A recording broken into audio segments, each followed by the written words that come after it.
In 60 years of watching people retire, I've seen one mistake destroy more lives than any market crash. Working past 58 when you don't have to. Not for the money, but because no one ever taught them what they were really giving up. Today I want to share what those years of observation taught me, and the story that made it impossible to forget. I knew a man, brilliant engineer, one of the sharpest minds I'd encountered in business. He worked until he was 67. He was proud of that, called himself indispensable, said he wanted to leave something substantial behind. He had plans, travel with his wife, time with grandchildren, finally learning to sail. He died at 69, 2 years. That's all he got, 2 years of retirement after 45 years of work. I remember visiting him shortly after he retired. There was a lightness about him I'd never seen before. He showed me a list he'd made, places to visit, books to read, things he'd postponed for decades. Now it begins, he told me. Now I actually get to live. The first year was good. He took his wife to Europe. He started restoring an old boat. He seemed younger somehow, like the weight of all those years had finally lifted. Then the diagnosis came 18 months later. I attended his funeral. I stood there thinking about that list, about all those years he'd spent building a retirement he barely touched, about the trips still unchecked, the books still unread, the grandchildren who'd only known him as too busy. I've spent 60 years watching people make this same mistake, watching them trade their healthiest, most vibrant years for a slightly larger number on a screen. And I appreciated that lesson more than most things I learned in business, because it taught me something that most people learn too late, if they learn it at all. There's a point in life, somewhere around 58, where the math changes completely, where every additional year you work doesn't add to your wealth. It subtracts from your life. If you're over 50 and still thinking just a few more years, what I'm about to share might be the most important thing you hear all year. Let me explain. I've always believed in inversion. Invert. Always invert. Most people ask the wrong question.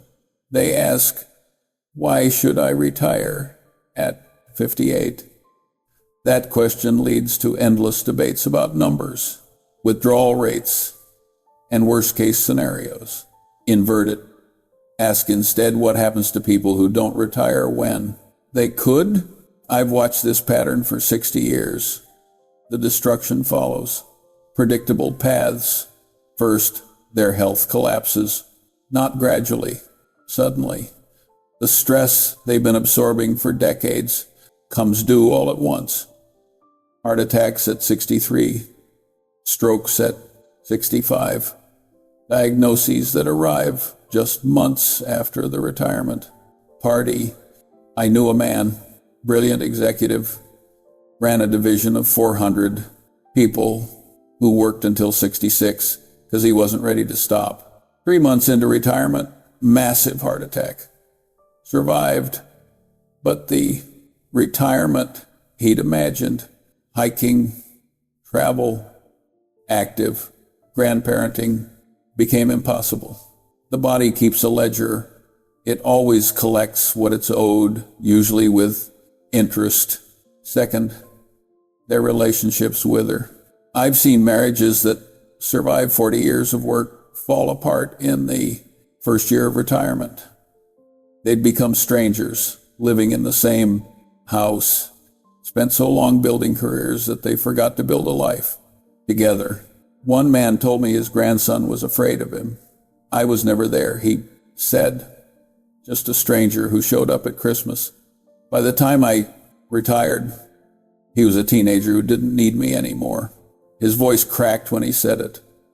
All that money in the bank, and he couldn't buy back his grandson's childhood. Third, their identity shatters. After decades of being the VP or the senior partner, they suddenly become nobody. Phone stops ringing. Emails slow down. The purpose they built their entire sense of self around vanishes overnight. I watched a former CEO, commanded boardrooms for 30 years, become deeply depressed within 6 months of retirement.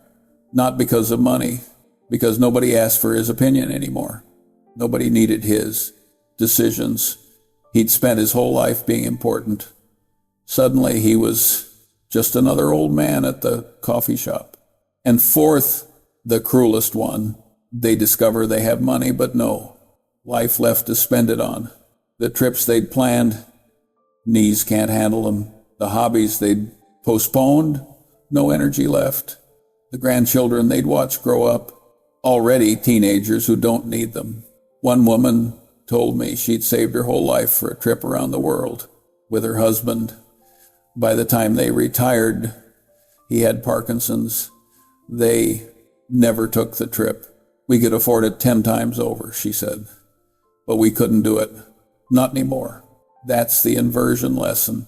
Don't ask what you'll gain by working longer. Ask what you'll lose, because the losses are permanent. By the time you see them clearly, it's usually too late. Here's something fascinating from a 2025 survey. 63% of Americans worry they'll have to return to work after retiring. 63%. Nearly 2/3 living in fear of something that almost never happens. A wealth advisor with 25 years of experience recently admitted he's had only one client who seriously tried to re-enter the workforce. One person out of hundreds. And that person found it nearly impossible to get rehired. The fear is real. The threat is not. What actually happens? People cycle their retirement. They consult. They mentor. They work part-time, not because they need the money, but because they need the purpose.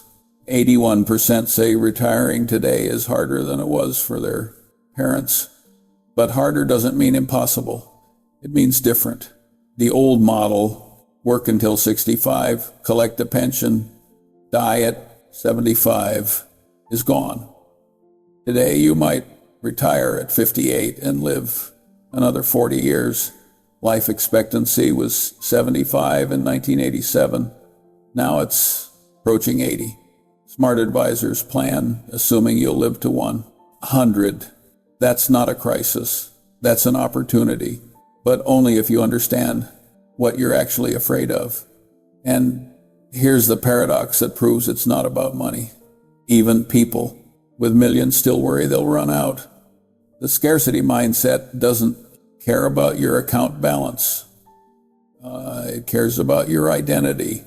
Here's a framework that changed how I think about life after work. And once you see it, you can't unsee it. Retirement isn't one long phase. It's 3 distinct seasons. And most people don't realize they're already in the first one. Or worse, they've already missed it. Season 1, the go-go years, roughly 58 to 70.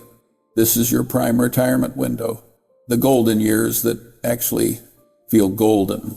You're healthy enough to travel internationally, strong enough for adventures, hiking, biking, kayaking, sharp enough to learn new skills, start new projects, engage with new ideas. You can chase grandchildren around the backyard without needing to rest afterward. These are the years when you can actually do all those things you've been postponing. The trip to Machu Picchu, the cross-country road trip, the cooking classes in Tuscany, the month in Japan you've dreamed about since you were 30. This is what you've been working toward your entire life. But here's the tragedy that breaks my heart every time I see it. If you're still working during the go-go years, you're spending your best retirement years at a desk. You're trading your most vibrant, healthy, energetic time for a salary you might not even need. Season 2, the slow-go years, roughly 70 to 80. Energy starts fading. Long flights become exhausting rather than exciting. Your back hurts after a few hours of walking. You need more recovery time between activities. You're still active, but you're slowing down. The adventures get shorter, closer to home. Instead of 2 weeks exploring Italy, it's a long weekend at the lake house. Instead of hiking the Grand Canyon, it's walking the neighborhood trail. This is still good time, meaningful time, but it's not go-go time. The window of big experiences is closing. Season 3, the no-go. Here's 80 plus. For most people, this is when travel becomes genuinely difficult. Health issues multiply. Independence narrows. Maybe you need help with daily tasks. Maybe driving becomes unsafe. Maybe stairs become a challenge. You might have more money than ever. Decades of compound growth filling your accounts, but far fewer ways to enjoy it. The experiences you postponed aren't just harder now. Some are impossible. Now here's the math that should terrify every person working past 58. If you retire at 58, you might get 12 years of go-go time. 12 years of peak experiences, peak adventures, peak engagement with life. If you retire at 65, you might get 5 years before the slow-go phase begins. If you retire at 68, you might get 2 or none at all. You might step directly from your career into the slow-go years, never experiencing go-go retirement at all. Those additional years of work didn't add to your retirement. They stole from the best part of it. Most investing channels focus entirely on the numbers, portfolio, allocation, withdrawal rates, tax optimization. Those things matter. But numbers don't tell you what season you're in. Numbers don't tell you that the trip you're postponing until 65 might not be possible. At 65, numbers don't capture the difference between hiking through Patagonia at 60 and watching travel documentaries at 75 because your knees gave out. The calendar doesn't care about your retirement plan. It just keeps turning. And it turns fastest when you're not paying attention. Let me share the paradox that took me decades to fully understand. And once you see it, you cannot unsee it. When you're young, in your 20s, 30s, 40s, you have abundant health but limited money. So you trade health for wealth. You work long hours. You skip vacations. You absorb stress. You convert your physical and mental energy into dollars. That trade makes sense early in life. You're building something. You need the money. Your health feels infinite. It regenerates overnight. You can work 14-hour days and bounce back by Monday. But somewhere around 58, the equation flips completely. You finally have money, maybe more than you ever imagined, but your health has peaked and started its slow, irreversible decline. The energy you had at 40 isn't coming back. The resilience you had at 45 is fading. The recovery time you used to measure in hours now stretches into days. And here's the cruel irony that most people never see until it's too. If you keep working past this point, you're still trading health for money. But you can't use that money to buy back the health you're spending. Think about it carefully. At 30, you trade health for money. Fair trade. Your health is abundant. Your money is scarce. The exchange rate is favorable. At 45, you trade health for money. Still reasonable.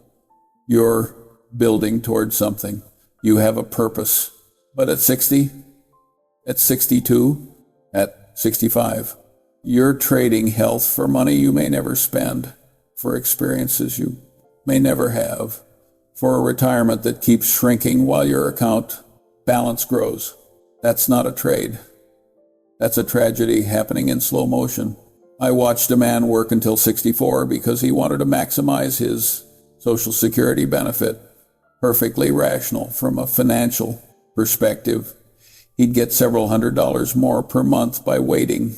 6 months after he retired, he had a stroke. He survived, but the active retirement he'd planned became impossible. He sits in his living room now with a Social Security check that's slightly larger than it would have been, and a body that can no longer take him anywhere. I saved all that money, he told me. Now I'm spending it on nurses instead of airplanes. If you're in your 50s planning for retirement, understand this paradox. The question isn't, do I have enough money? The question is, do I have enough time and health left to enjoy it? Because money can always grow. You can find ways to make more, earn more, save more. That option never completely closes. But time and health, they only move in one direction, and they don't take requests. Now, let me address the question that keeps people working long after they should stop. How much is enough? No one can't even answer it. I've watched people struggle with this question for 6 decades. And here's what I've learned. If you don't know what enough looks like, no amount will ever be enough. I knew a man with $500,000 who couldn't retire, because what if inflation spikes? So he kept working. By the time he had $700,000, he was worried about healthcare costs. At $900,000, he was worried about a market crash. At $1 million, he was worried about living too long.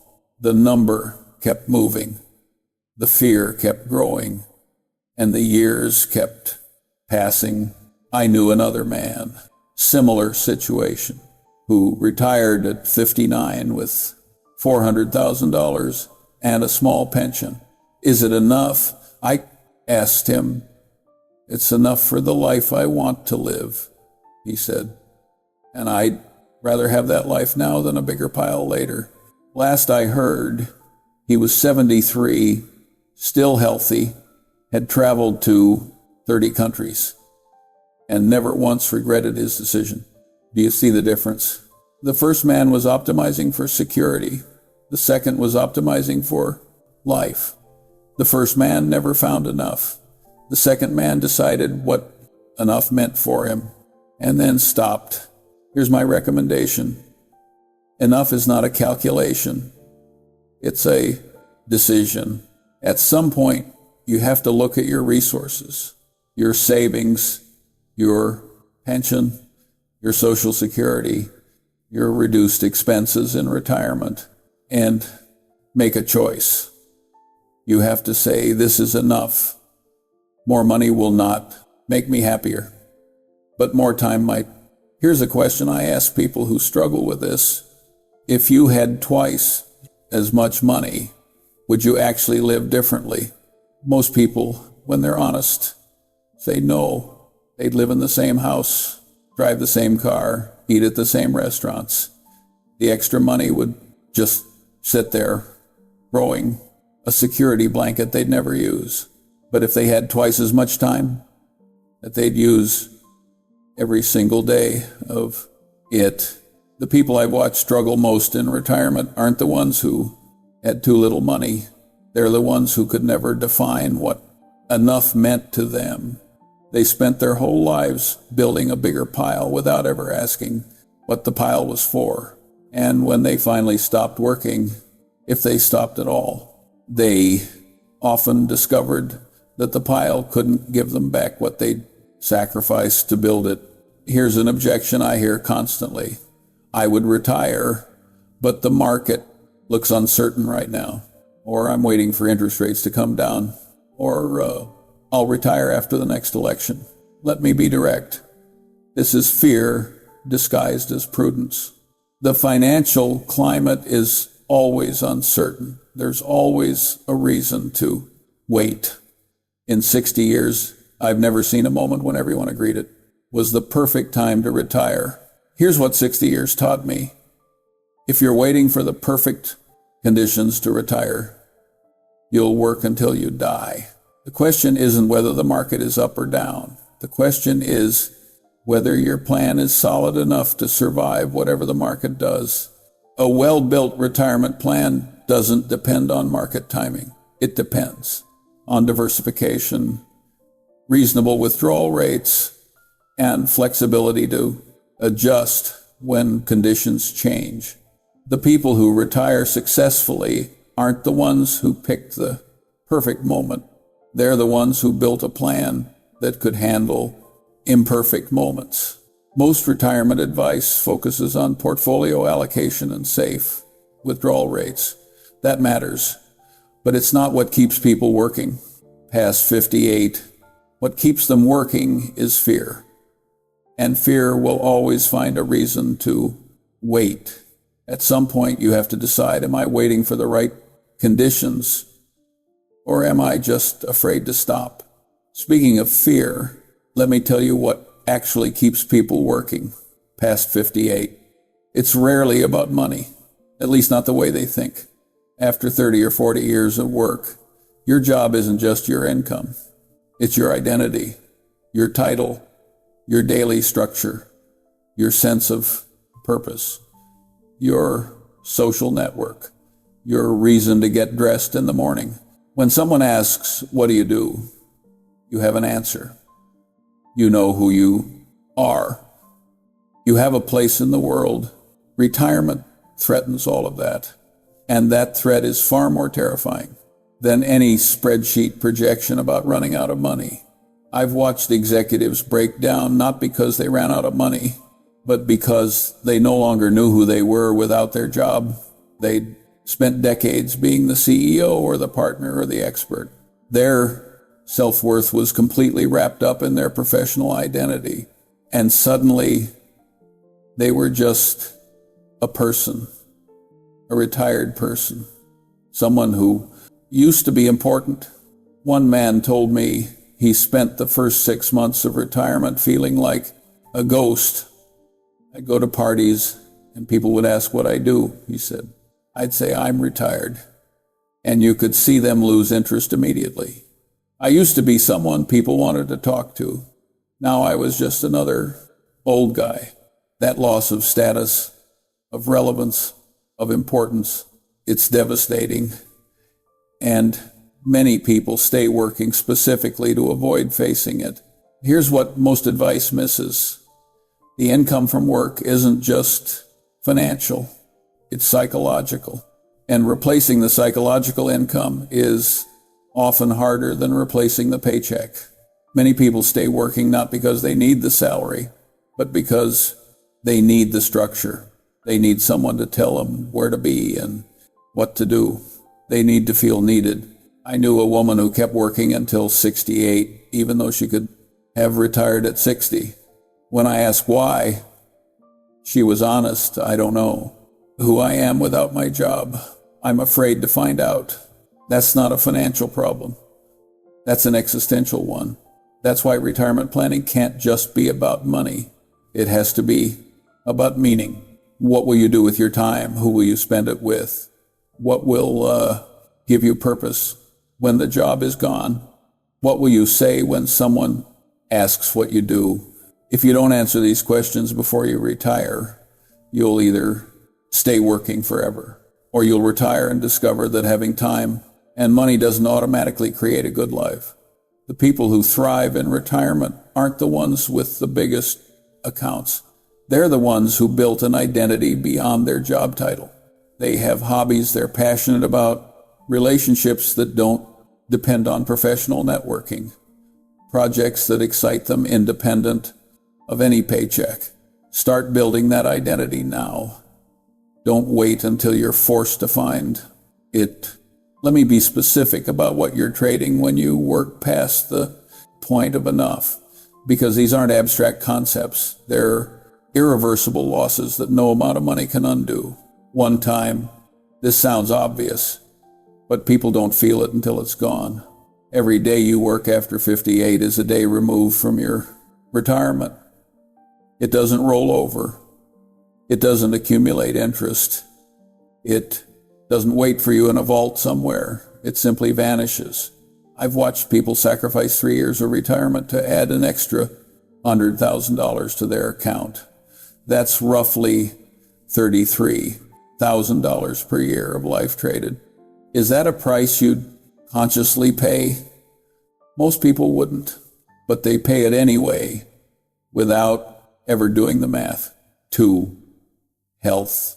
The stress, the sedentary hours, the skipped workouts, the postponed doctor visits, they compound, not in your favor. Your body at 60 is different from your body at 55. Your body at 65 will be different still. The longer you work, the more wear accumulates. And when health finally fails, no amount of money can restore it. You can buy treatment, but you can't buy a new cardiovascular system.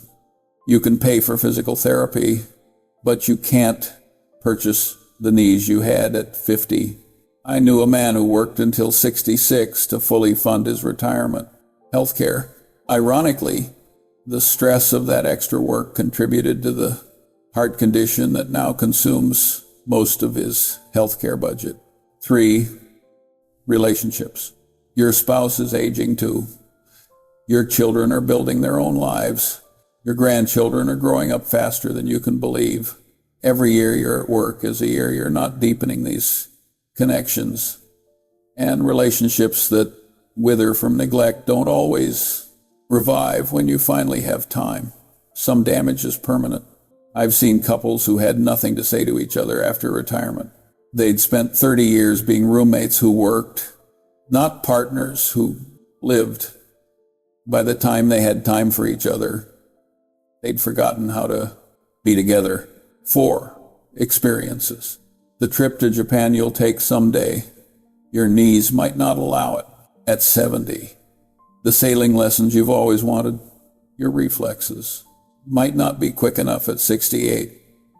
The hiking trip through New Zealand, that window closes faster than you think.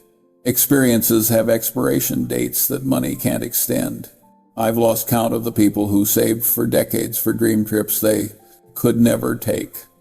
The safaris, the pilgrimages, the adventures, all financially possible, all physically impossible by the time they got around to them. Peace of mind. There's a particular kind of serenity that comes from knowing you stopped working while you could still enjoy the stopping. A satisfaction in choosing to leave rather than being pushed out. People who work too long often carry regret, a low-grade awareness that they traded something precious for something they didn't need. That feeling doesn't go away. It often intensifies with age. This is what I mean when I say the math changes at 58. Before that point, working more genuinely adds to your life. The money creates security. The purpose creates meaning. The trade-offs are worth it. After that point, you're spending assets that don't regenerate. You're trading irreplaceable resources for replaceable ones. And by the time you realize what you've done, the receipts aren't available for return. If you're approaching this decision, here are the questions that actually matter. Not the portfolio questions, the life questions. Question 1. If I knew I had 10 healthy years left, would I spend them working? Be honest. 10 years feels like a lot until you remember that 10 years ago was 2015. Time moves fast. Would you really spend what might be your best remaining years at a desk? Question 2. What am I actually afraid of? Write it down. Is it running out of money? Losing your identity? Becoming irrelevant? Boredom? Name the fear specifically, because unnamed fears grow in the dark. Question 3. What would I do if I stopped working tomorrow? If you can't answer this, if the thought fills you with anxiety rather than excitement, that's important information. It means retirement isn't just a financial problem. It's an identity problem. You need to Solve before you leave. Question 4. Who will I spend my time with? Retirement without connection is just isolation with better scenery. Do you have relationships outside of work? Have you maintained them? Or have you been too busy to nurture the connections that will matter most when the job is gone? Question 5. Am I working towards something or just avoiding something? Some people work because they love what they do. That's beautiful. But many people work because they're afraid to stop. They're not building toward retirement. They're running away from it. Be honest about which one you are. Let me close with what 60 years of watching retirees has taught me. I've never once heard someone say they regretted retiring too early. Never once. Not in 6 decades. Not among thousands of conversations with retirees. But I've heard countless people say they wish they hadn't waited so long. They wish they'd seen Europe when they could walk without pain. They wish they'd been present when their grandchildren were young. They wish they'd had more than 2 years or 5 years or even 10 years of freedom before their health confined them. They wish they'd understood the 3 seasons before it was too late. They wish someone had told them that go-go time is precious and limited. They wish they'd run the numbers honestly instead of letting fear make the decision for them. The recurring theme is always the same. They waited for a number and missed a life. One man put it perfectly. He was 82 in assisted living, unable to travel anymore. He'd worked until 70 because he wanted one more year of income, then another, then another. I have more money than I'll ever spend, he told me, and nowhere to go, no one to go with, and nobody that can take me there. I traded the years I could have lived for numbers I'll never use. He paused and then said something I'll never forget. The account balance survived me. I wish I'd spent more of it when I could have. Enjoyed the spending. Here's what I want you to understand. Really understand, not just intellectually know. Your retirement isn't a financial destination. It's a window. And that window is open widest around 58. Every year after that, it closes a little more. Not all at once, gradually, imperceptibly, until one day you realize it's barely open at all. If the math says you're ready, you probably are. Not ready, meaning you'll never worry about money again. That kind of certainty doesn't exist for anyone. But ready, meaning you have enough to live, reasonably adjust when needed, and still experience what remains of your healthiest years. My approach to wealth has always been about avoiding stupidity rather than seeking brilliance. And the stupidity I've watched destroy more retirements than any market crash is this: optimizing for more money while the window slowly closes. People work one more year for an extra $50,000 and lose a year of go-go time worth infinitely more.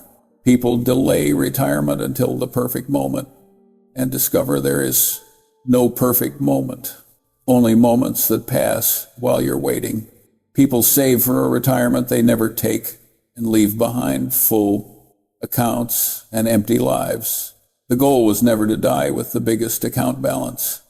No one at your funeral will mention your net worth. No one will praise your conservative withdrawal rate. No one will admire your well-diversified portfolio. The goal was to live, really live, while you still can, to be present for the moments that matter, to use the money you've spent a lifetime accumulating for the purpose you accumulated it, freedom. So here's my challenge to you. If you're over 58 and still working because you think you need to run the numbers, really run them. Not with fear, but with honesty. Not for the worst case, but for the realistic case. You might discover you've been ready for years. If you're over 58 and working because you're afraid to stop, name the fear. Write it down. Is it really about money, Or is it about identity, purpose, relevance? Then build a plan to address it. A plan for meaning, for connection, for identity beyond your job title. And if you're approaching 58 and starting to think about this transition, consider yourself fortunate. You have time to prepare. Use it wisely. Start building relationships outside of work. Develop hobbies that excite you. Think about what you'll say when someone asks what you do, and make sure the answer excites you too. Because the people who get retirement right don't wait until they're forced out. They choose to leave while the leaving is good, while the window is still wide open, while their health and energy can still carry them toward the experiences they've been dreaming about. They understand what most people learn too late, that wealth isn't built to be hoarded. It's built to be lived. That the richest person isn't the one who dies with the most. It's the one who lives the most before they die. And life, unlike money, doesn't compound. It just passes. Make sure you're there for it.